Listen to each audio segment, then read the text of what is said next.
Introduce. Okay. Hi, everyone. Okay, so today we decided that it was a really good platform for people to ask us some really, really candid questions that you've always wondered with regards to your relationship with your recruiter.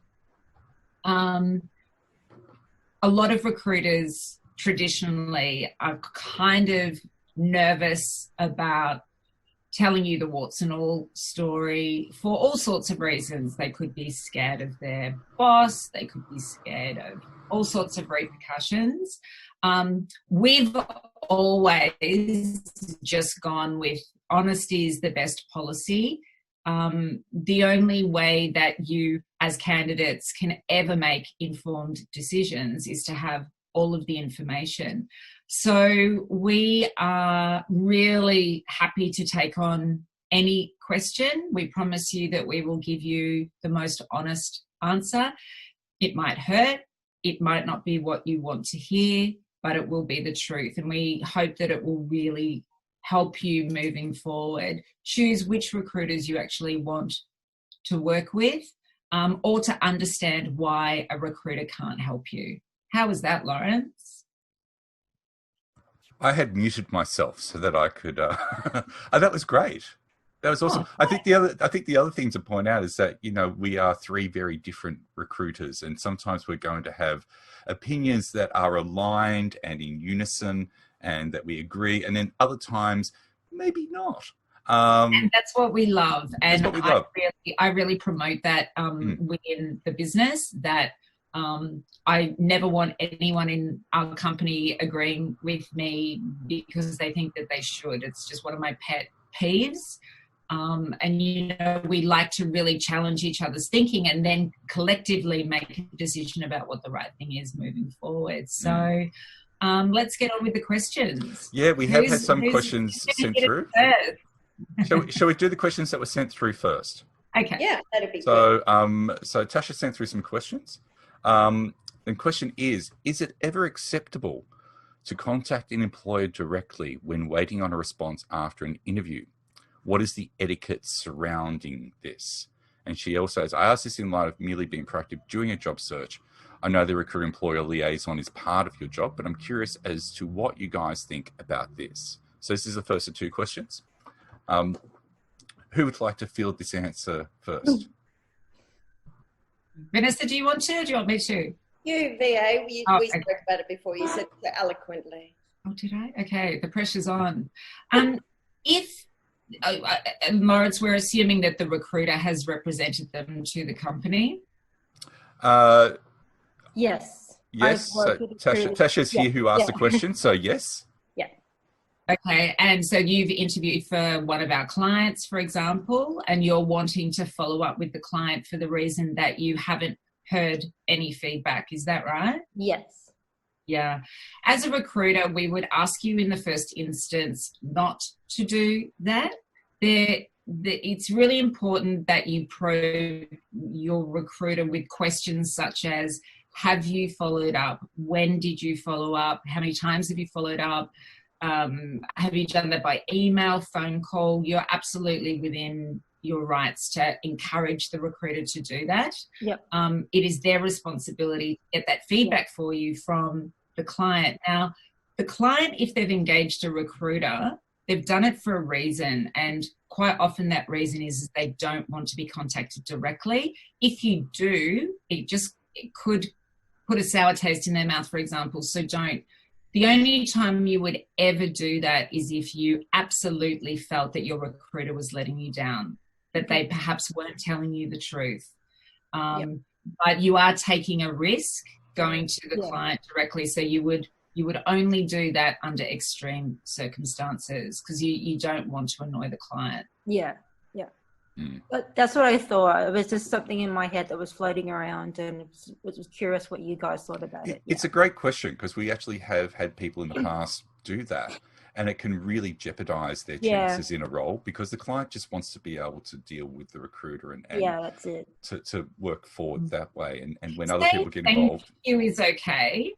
I think, it does depend on the circumstances, but sending a thank you email to the client if they gave you their business card. Yeah. If someone's giving you their business card, for example, it's almost an invitation, but sending a follow-up thank you for your time, but always copy the recruiter in. Don't do anything that the recruiter doesn't know about, because you could put them on the back foot, and that could somehow affect negotiations moving forward.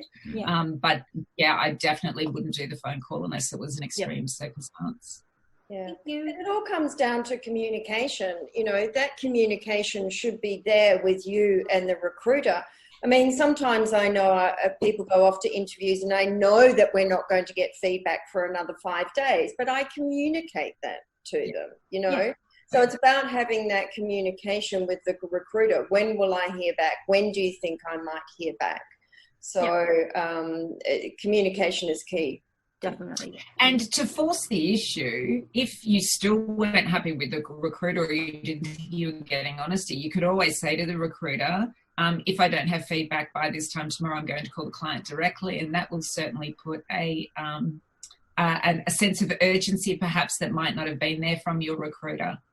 Okay. And the second question there is, how would you follow up with a recruiter whom you've been working with pre-COVID to check in with regards to any available roles? So I generally think at the moment, obviously there are a lot more people out there looking for work at the moment. Having said that though, there's still some work coming through. I think it's good to be able to communicate with your recruiter in terms of, what your availability may be moving forward, for instance. Okay. But obviously keep in mind that we are getting a greater number of things coming through, but it's certainly no reason why you shouldn't be reaching out and saying hello and being in touch. Just checking in. Thank you. Cool. So, did you guys have anything else to add to that question? No, I think that's fine. Just also maybe understand it's taking a little bit longer to get back to people because, there's everybody's people are in the same position. In the same boat. Thanks, guys. Another one that I'll probably add, and this is actually a real scenario that happened recently as the next question. And I actually said to this person, we should have this question in our webinar next week. And she said yes, but she's not here by the looks of it. So I'll raise it anyway. In this particular instance, this particular person I'd spoken to about a particular freelance job and put that person forward. And in the meantime, a permanent job had come up, which that organisation had not meant to go external. It was meant to be all kept internal. But she had spoken to someone about that, and she'd come back to me to say, given that I've spoken to you and given you permission for the freelance job, do I have to go through you for the permanent role? Or can she just apply for that directly? And I thought that was a really interesting, because this is something that does pop up occasionally. And it's one of those, tricky kind of ones. So I thought, look, it's a tricky, meaty question, but what a great one to throw into this mix here. So, VA, Vanessa, what's your thoughts on this situation? I thought you had the answer already. Well, I do have an answer, but I'm opening up to everyone else so I don't just sit here looking like I'm talking all the time. No, I like your answer. Go for it, Lawrence. Yeah, go for it, Lawrence. Look, obviously, under the terms and conditions, when we represent you forward to a client, it doesn't matter if it's going to be temporary or permanent. However, at the same time, I think if you bring back to us that you've noticed this opportunity exists, we will go in and bat for you to get that role. Now, in this particular instance, what happened, as I mentioned, is that with this organisation, was a government client, they hadn't meant for that job to go external. It was a mistake. And so when I heard about it, I was a bit surprised. And when I spoke to the client, she actually said, oh, that's not meant to happen. I'll go and check that out. And the role was effectively removed. However, as a recruiter representing you to that client, my role should also be that if there's other opportunities, we should be going into bat for you on that. We should be going in and saying, we believe this role exists. Would you consider this person for this role? And so we generally ask, if you come across those sort of situations, raise it with it first. Say, I've given you permission. You have that right for 12 months. This role's come up. Do you think I'd be right for this role for a It start. happened to me last year. It was a very similar scenario. We had a freelancer that was working inside of one of our clients for a while, and then that freelancer was off doing other things. The freelancer called me and said, "Oh, you know that company that I was freelancing for? I see that they've got a perm job on." And I said, "Yeah, look, I've seen it as well, and I've put in a message. I will call you back as soon as I've got some information." Heard back from the client, and they were absolutely thrilled. They had, for some reason, just thought this person only wanted freelance. This person wasn't on their radar because of that. The minute they knew that she was, they took the role down off the job sites and interviewed her for the role. But, you know, and that wouldn't have happened if we hadn't represented her in there. So it's absolutely worthwhile talking to your recruiter. The thing that you need to be cautious of is, again, asking the right types of questions. For example, we have companies that we only do freelance for, and we don't represent for perm roles. Now, that's rare, but we do have that. And so if we have that, then other recruiters will also have that. And it's about asking them very specifically, are you, or have you, or are you allowed to fill permanent roles at that organisation? Because you don't want them fundamentally blocking you from that opportunity when there's absolutely no way that you will get that opportunity if you don't go direct. So again, it's very much about working with a consultant that is really transparent and asking those right questions. Yeah, I don't think there's a black and white answer to that scenario. And other than talking to the recruiter first, that's the absolute first point of call. Yeah, at the end of the day, the recruiter has your best interests in mind as well. So they want to make sure that it's a great outcome for you too.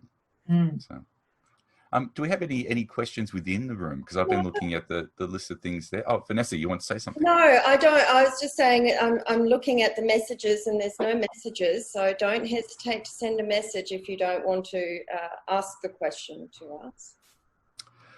We'll jump across to this question as well. It's a bit of a frame set up here as well.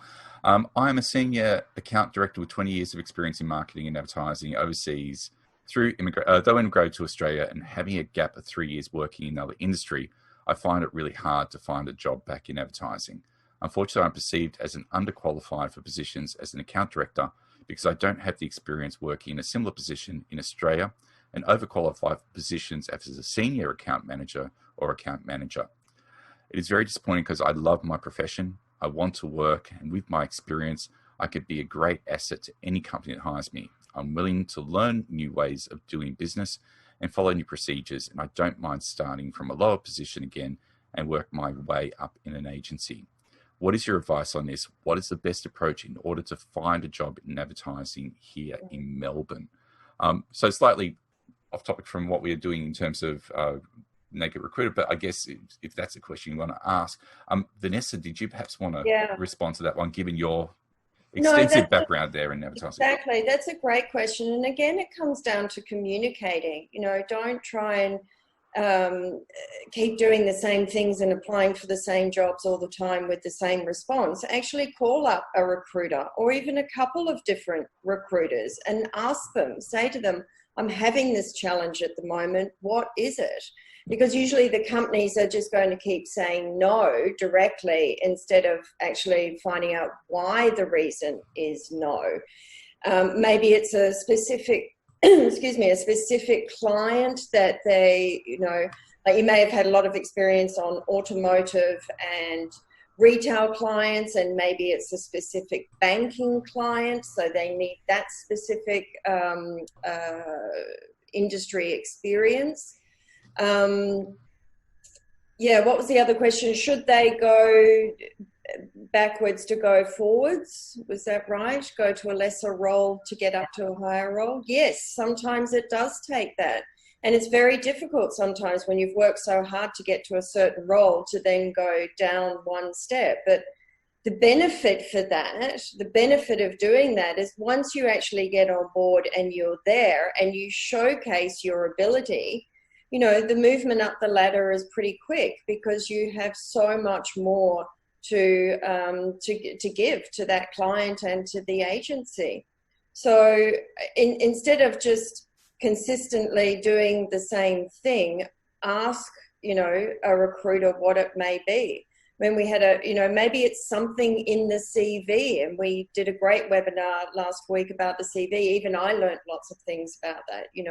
Maybe don't put the country that you were last working in, or where you've worked, the state or the country of where you've worked before. Just list the companies and the clients.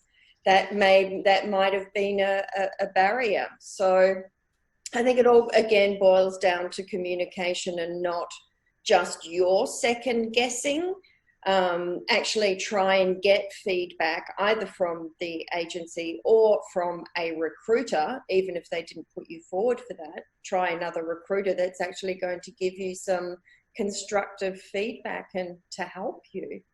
I think last week, M. Prescott from Promotable You was talking about the resume, and which you mentioned, Vanessa, and I think it's well worth speaking to her if you are really struggling particularly for reasons that the questioner has mentioned, because there could be something in the resume that feeds what she calls unconscious bias. You want to remove all of the unconscious bias. It's really difficult to do that yourself. And I think that M was actually very, very good at doing that. So that business is called Promotable You. I would absolutely have a look. But guys, do you think this is a good point in the webinar where I explain why we exist and how it works and why we sometimes can't help you? Yeah, I think that's a great idea. I think so, yeah. And then I've got another question ready to go after that. So we've got... Yeah. So clients pay recruiters to find people for them. The fees, particularly for permanent roles, are big enough that a client will only accept candidates from a recruiter where the candidates literally tick their 20 boxes. Therefore, if you have transferable skills into something, but you don't have the experience that they're requesting, and it could be as particular as I want them to have worked for a particular design studio before, or, I want them to have worked on this brand before. The briefs that we get are so specific that quite often, yes, of course you can do the job, and of course you've got transferable skills, but the client will not pay us to give them anything less than what they have asked for. And so it's really difficult. So when really experienced candidates come to me and they say, these are my transferable skills, and I know that means that I can do this job, I have that exact conversation with them. And I say the only way is to go direct to the company, because the company will say, well, hey, if I don't have to pay the recruiter fee, I can actually invest that money in the first months of training to get this person up to speed. And so, yes, I will. Or, you need to get those opportunities via a friend. But I'm not saying that recruiters don't place what we call wildcards. We absolutely do. At least a couple of times a year that will happen. But, if you're filling, 30, 40, 50 jobs a year and only one or two are wildcards, it shows you how difficult that is. And so the recruiter may just have a very, very detailed brief. And if you're frustrated, just ask them. And if they're honest, they will say, look, these are the things that I've been asked for, end of story. And then you can move on. Or you might find a way to go direct or something like that. But I think it's really important from the onset to understand that we have this boundary that is very frustrating, but it's very real. Yeah, great. I'm glad you discussed that, VA. Did that help everybody? Was that insightful for you? Yeah, seeing nods. Great. Well, the next question that's come up from Jessica, and this is a good one. If you are signed on with a recruiter and then you see they have advertised a role that you're suited for, do you need to apply through the job ad, or are you automatically considered for the role? I can answer this one. Our advice for creative recruiters is that you do actually apply for that role. There's a couple of reasons for that. There may be a different recruiter working on that role. They may have actually posted that role instead of the recruiter that you have the relationship with. It also shows that you are actually interested in that role. And the good thing is, if we are aware of you and you have applied for a role, we can just pick up the phone and have a discussion with you. Yes, we will still look through your CV and see if the credentials are right. But that's happened quite a few times. I'll put a job ad up and some candidates will call me and I'm like, I'm great that you called me. You know, I posted up the job and my next role was to actually call around some people. So it's the short answer to that is yes, you should still apply for it each time. It also goes back to understanding that, you know, we are, as a consultant, we're one person. We only have the same amount of hours in our day that you do. And we are full of names, and we're human. And so whilst we have search functions that, of course, we go in, the search is only ever going to be as good as whatever it is that we put into the system at the time. We could be really distracted on a problem that we're trying to solve over there, and we're having a day when our head is full. We're human, I guess, is what I'm saying. And so you reduce the risk of being accidentally passed over by applying. And, you know, it's really great when you can get those instant applies. It takes some of the pressure off. Obviously, we will go to the people that we know first, and then go through the rest of the applications. But I agree with you, Vanessa, 100%. It's really important. Just keep an eye on your recruiter's website. That's where everything will go. With us, it's on our website and our company page. On LinkedIn, yep. I think it's also important to note that, you know, in this COVID-19 world, Vanessa, VA and I are obviously in separate locations. And normally when a job comes in, we will, you know, someone will say, I've got a job, I'm looking for XYZ. And we'll all go, oh, what about this person, this person, this person? And, you know, chances are that even within minutes of the job coming in, we've potentially filled it with the name. But we don't have that luxury as much here at the moment. You know, we have a daily catch-ups, in fact, twice a day, minimum.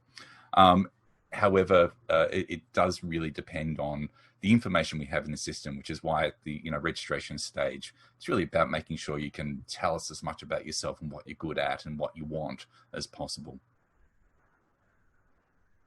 And Thanks, also, I mean, yeah, it might also be a good time to discuss our process a little bit on what actually happens, how we start with a job and where it goes, and then what we do.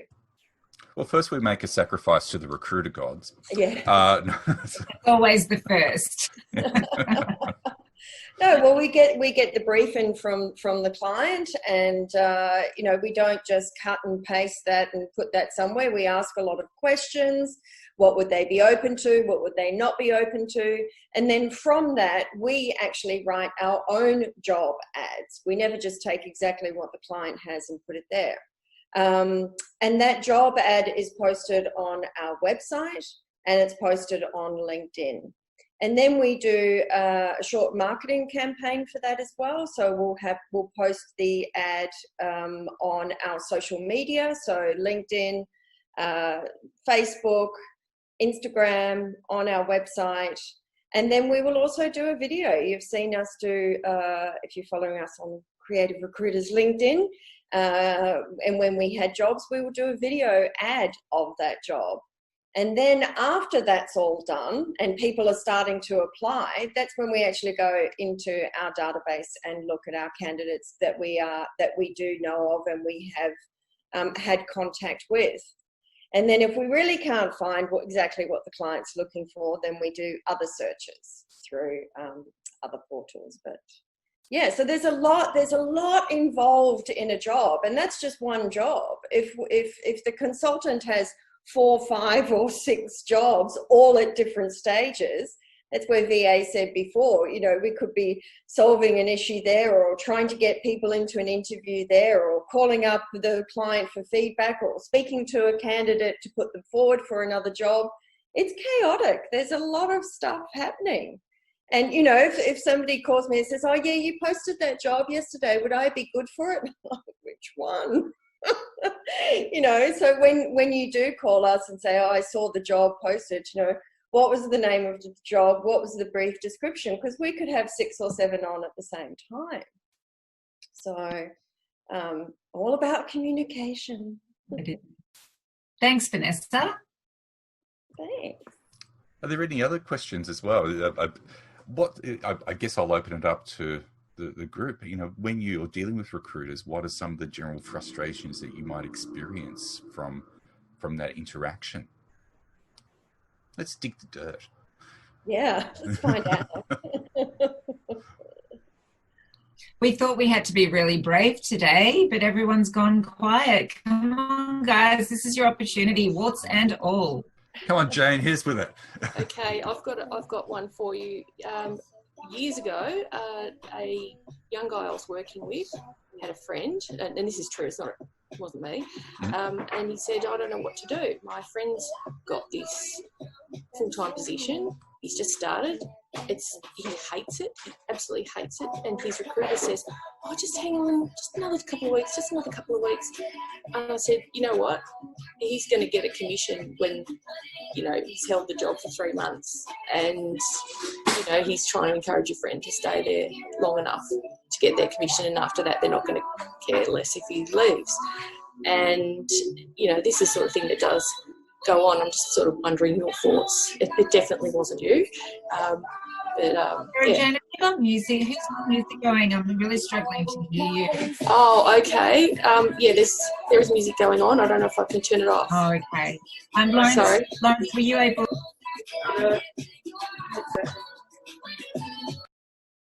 I'll just mute you for a second there, Jane. But my understanding is that you had a friend who was in a role, it wasn't working out. They were being encouraged to stay there a little bit longer. And your thoughts is that it has something to do with a potential commission kickback. Is that right? Yeah. Okay. So, and you're wondering if there are recruiters out there that would do that, because you would see that as being like, if the person was not enjoying it, wanted to get out, what the issue was there. All right, I'll do it. That was a great one, Jane. That is a great one. Okay. Warts and all story. There is a guarantee attached to placements. And each recruiter has their own guarantee period. They tend to range from 30 days to 180 days for permanent placements. If you ever got the sense that was happening, I mean, fundamentally, if you're not happy in a job, you need to explore the reasons why you're not happy. I think it's very important to give your recruiter an opportunity to explore why it's not working out, but go on the record that you're not happy. So, for example, if we were to get a call that someone wasn't happy, we do what we call a post-placement review. And it's a series of questions that we ask the candidate and the client. And then we analyze the results. And from the results, we can usually see what the problem is better sometimes than the client or the candidate. And all we ask for is the opportunity to mediate that. Now, our process, we have a 95% hit rate on being able to work out what the problem is, and the candidate stays and has a long and rewarding career. So if there is no mediation process and the recruiter's not listening to you, or you've gone to the client and they're not listening to you, then you are absolutely within your right to leave. If the recruiter is begging you to stay, it probably does have something to do with the guarantee period, and therefore your next question needs to be, what is your mediation process? What can I do? How do I go through that?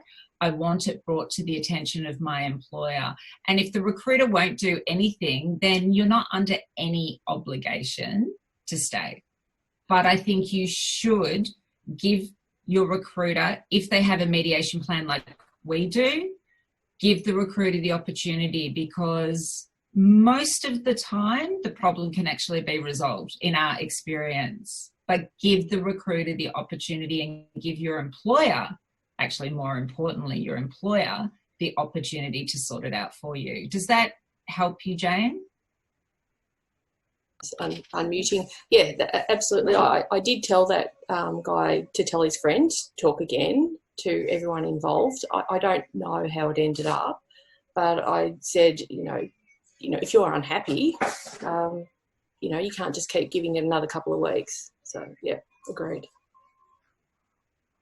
And I think that a lot of guarantee periods are very much about, if a problem is raised, the recruiter quite often extends their guarantee period anyway.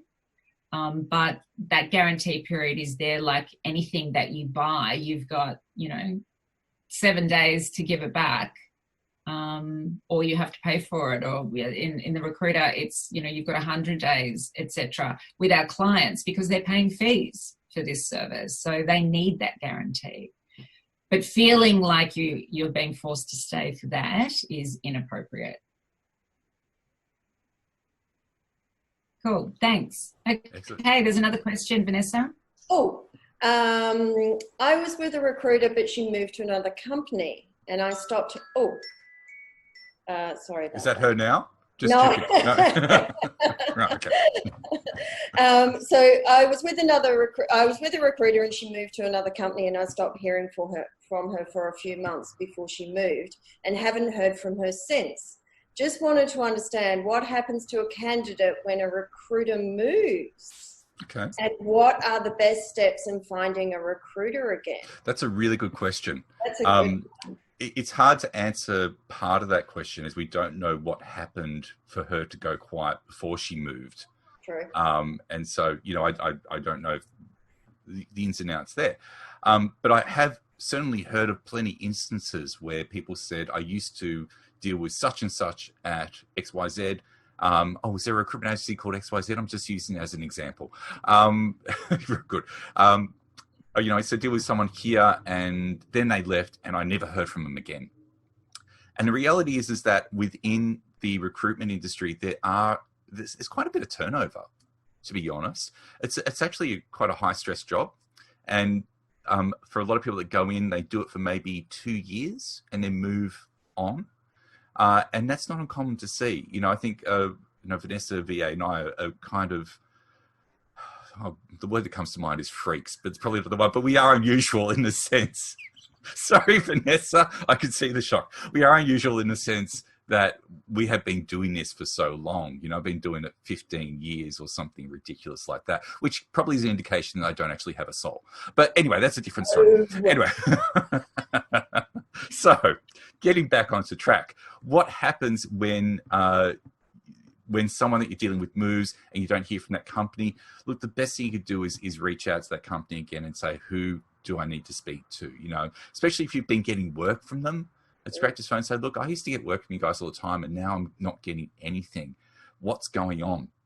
And they might come back to say, well, your CV is out of date, or we're just not getting work in that one. Then they may have a valid reason that you might want to consider, and it might help you to reestablish that relationship with them again.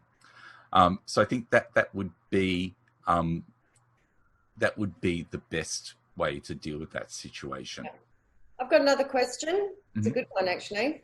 What is the best way to sign on a recruiter?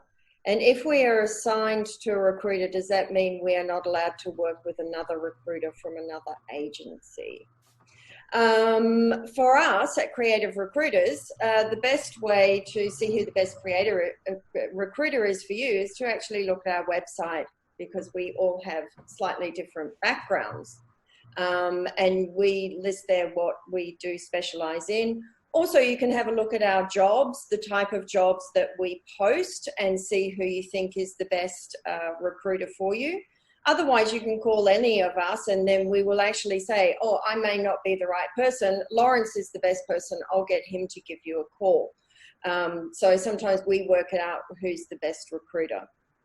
And on that, I think it's important to note that inside of some recruitment companies, there's a thing called candidate ownership. That does not exist at Creative Recruiters. It's a really poor model. And what happens is that you will meet a recruiter, and if you are not fortunate enough to meet an experienced recruiter, perhaps who's been working for years and years and years, and imagine if you just met a newbie who has no networks yet and they have candidate ownership, you're in trouble, because the only person in that company that is likely, that whole recruitment company that is likely to help you is that recruiter. And so you're right, if they leave, that is a problem, because nobody else will know you. So it's critical when you engage a recruiter is to ask them the question, does your company have candidate ownership? They may or may not tell you the truth, but you absolutely do not want to align yourself with a company that does. At Creative Recruiters, that doesn't exist. You come into our pool and everybody can find you and everybody can use you and put you into their jobs.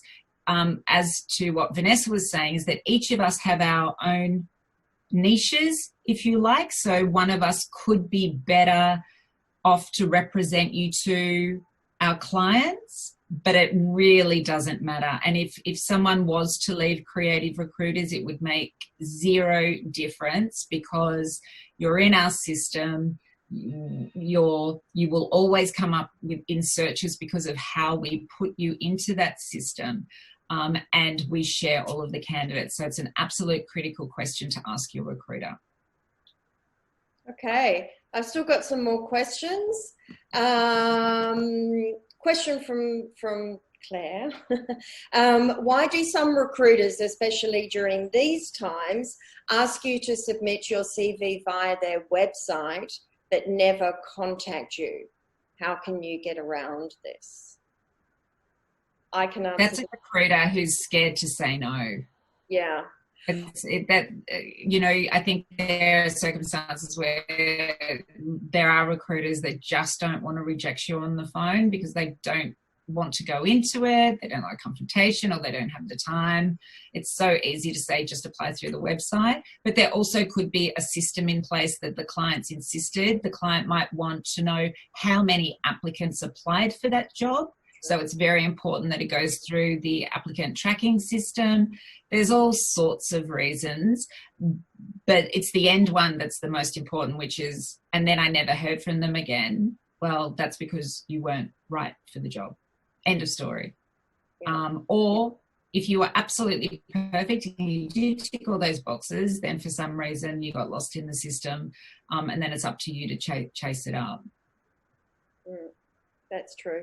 I mean, I've had instances where I could have been inundated with a job, with applications, and I've asked them to actually apply on the website. And then they have called me and said, look, I have applied for on the website. I haven't heard from you. And then I can go into the system and see on the website what they've added in there, which may have been right or wrong, and then have that conversation with them to say why they may have been successful or unsuccessful. So again, it comes down to communication.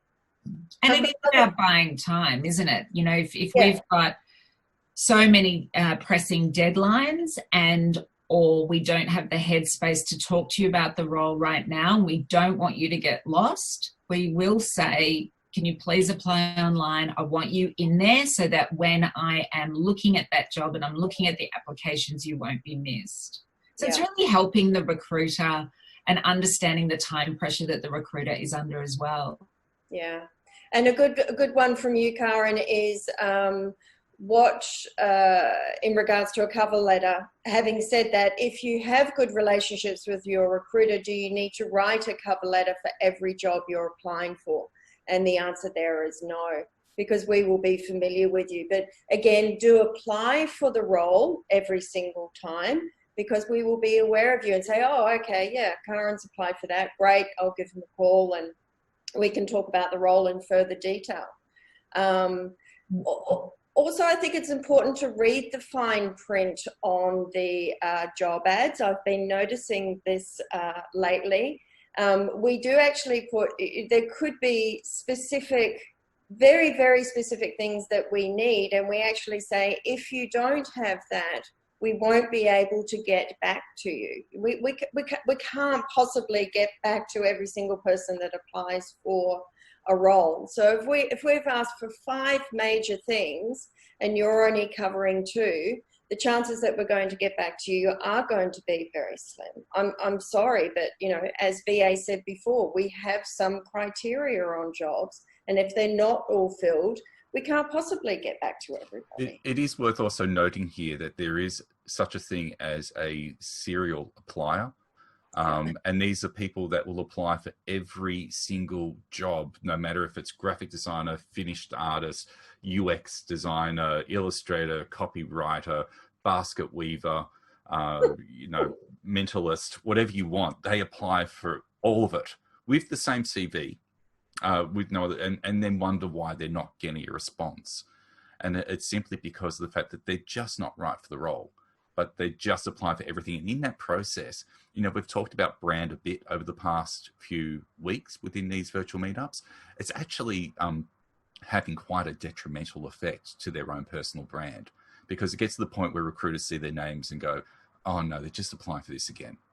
And it sounds horrible to think that that's what happens, but that's what the effect is when you apply for everything and you're just not right for it. It has that effect over time with recruiters. When you apply for a role on our website, you'll get an automated email that basically says, you know, thank you for your application. You will only hear from a recruiter if you've been shortlisted for the role. And whilst that's impersonal, it's just important to understand that, you know, we're receiving hundreds of applications. If we spend our time on admin, explaining to people why they're not suitable for the role, we will never fill roles. So it's really important that you understand that our goal is to get as many people every week, as many people as we can, jobs. Yeah. And so the less we have to do explaining why, and the more time we've got to focus on filling those jobs, the more people that get the jobs. That's just how it is. You can get an automated system to do those sorts of things, whereas we set the expectation right at the beginning, and it's the same on the ads that you'll see on LinkedIn. We almost beg you, you know, do not apply unless you have these 3 or 4 things. And 80% of the applications, easily 80% of the applications will not have what we've asked for. Okay. We just backtrack a bit. Rana asked a question about how to make her application stand out when she's been on maternity leave for 1.5 years and feel as though my skills are no longer relevant. I would actually recommend going back a week to. I've sent I sent Rana an email saying, oh right, a link to last week. So yeah, I was about to say it's a really great presentation, and it probably addresses a lot of that there as well. Rana, I think you'll really enjoy it. And also a good one here, how do you build a good relationship with a recruiter without becoming annoying, calling the recruiter often and keeping in touch all the time? Oh, that's easy. Champagne. No.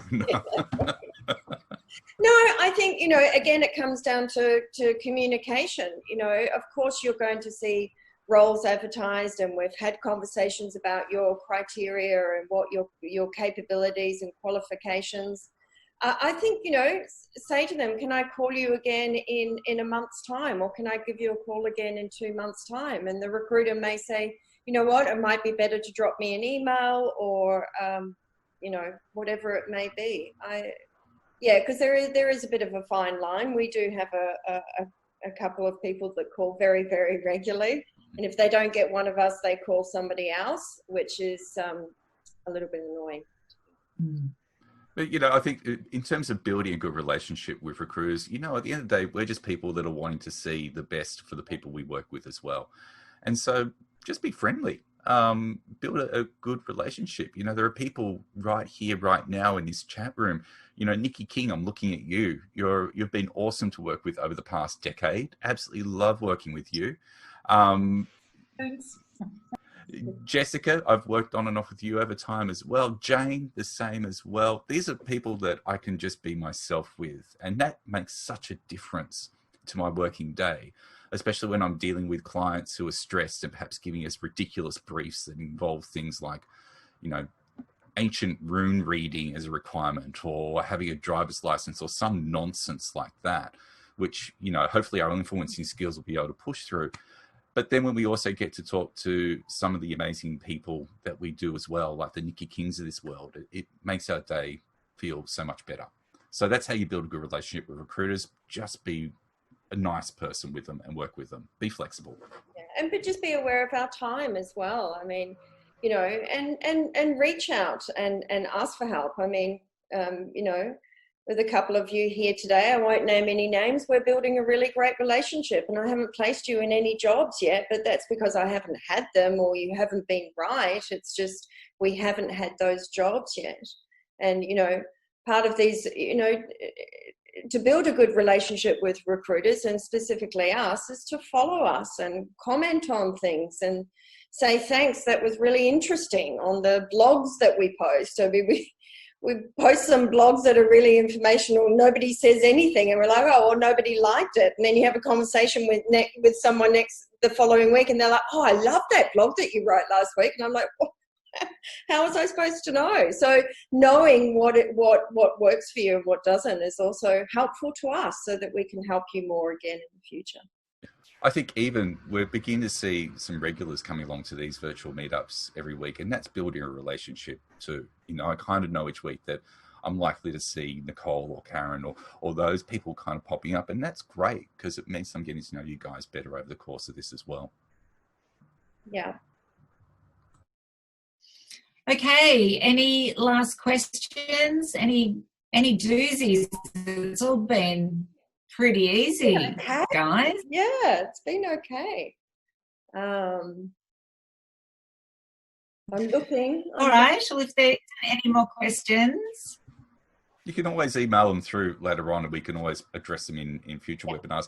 With that, if there's any particular topics that you guys want to see discussed in these virtual meetups, please let us know. We tend to find, you know, Jane's one that she did recently on personal brand style guide was fantastically received. And I even know one university that's been playing it to their students cool. as well, which is just, cool. For me, that just made me so chuffed. It was like, that's fantastic that, you know, what we're doing here is helping the next generation of designers as well. Yeah, well done, Jane. But, you know, if you guys have any topics that you want discussed, whether it's recruitment based or creativity based or whatever, let us know so we can make sure that we're doing something that's of value to you guys ongoing. Yeah. All right. Thank you, everybody. Have a wonderful afternoon. Bye. Take care. Keep well.